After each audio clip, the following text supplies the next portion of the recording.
That by the time Ssys is out of the judiciary family, shall we achieve that? Yes. Thank you very much. Systems outlive people. I've no doubt myself that by the time you leave, we shall have improved in the efficiency of delivery of service. It's my duty, privilege, and pleasure to ask us to be upstanding,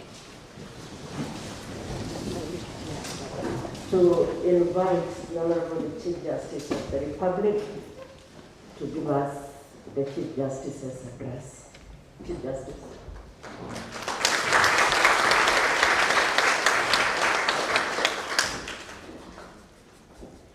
Thank you very much, my sister, the Honorable Deputy Chief Justice and the Vice President of the Supreme Court of Kenya.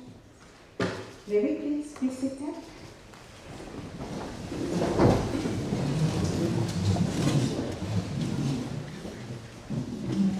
Our host this morning to launch the systems review, the chairperson of the Eacc, is Grace the Archbishop, Eric Wakala, and the entire family of Eacc, the Judiciary family, and all of us present here today, including our friends from the media. Good morning. Good morning. Good morning once more. Good morning. Yes, I come from a place where we believe in greetings so that we connect with the other person and we take greetings very seriously. If you don't greet somebody, you can even be cut. So that is why I'm very, very careful to make sure that I do greetings more than once to be sure that I don't attract any animosity from anybody.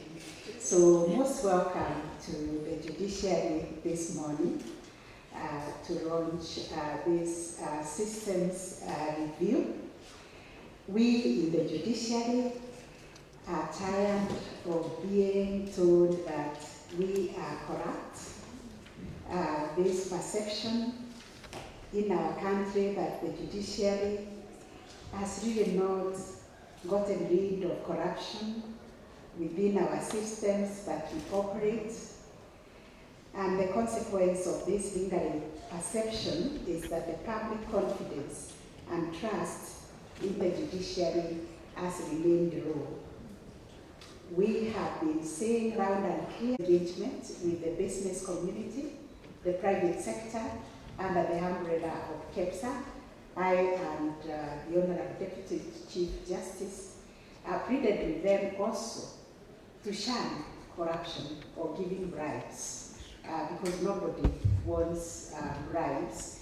And you know also the private sector is accused of trying to gain an edge to go ahead of everybody else in the interest of business. And we came to an understanding that KEPSA will do what is within their means also to ensure that the private sector shuns corruption and also signs to a code of ethics and integrity. Our pursuit of enhanced fight against corruption through proactive system audit of the judiciary systems and operations is informed by the reality that fighting and winning the war against corruption will not be won by isolated and sporadic acts focused on incidents of individuals caught in the act, as it were. Rather, we must adopt a root and branch systems review of the judiciary's entire operations to tackle and eliminate the avenues and loopholes and gaps that are prone to be exploited by those who could be tempted to engage in unethical, corrupt practices.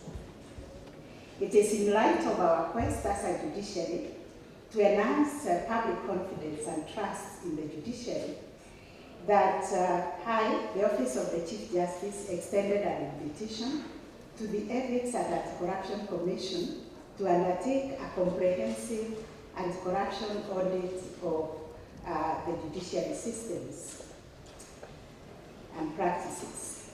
Subsequent to this invitation, the Commission and the judiciary teams met, and these teams are comprised of my members of staff, led by the Chief of Staff, Rose Wachuka, Dr. Masha Barasa, and also the Office of the Chief Registrar. Sharon has been key to that, and we will continue to work together with the team from Eacc. The teams met and agreed that the target areas for review will include registry and records management, as it has been said, financial management, supply chain management, human resource, and this is critical. As ladies and gentlemen, you know, we are undertaking a major recruitment, and we have been challenged that our system was not accountable. We advertised and we asked people to apply online, but we have received complaints that some people are not able to log in our system. We probably did not anticipate that once we apply for almost 600 jobs, our system will be visited by so many applicants that we have almost 500,000 applications sent to us to sift through, shortlist, interview, and out of 500,000, get only 500. I think the problem of unemployment in this country is critical. So we'll be welcoming the systems review of our human resource systems, information communication, and technology, because we have embraced technology as an enabler to access to justice, and we want to see whether through that use of technology we are serving the people and how we can improve.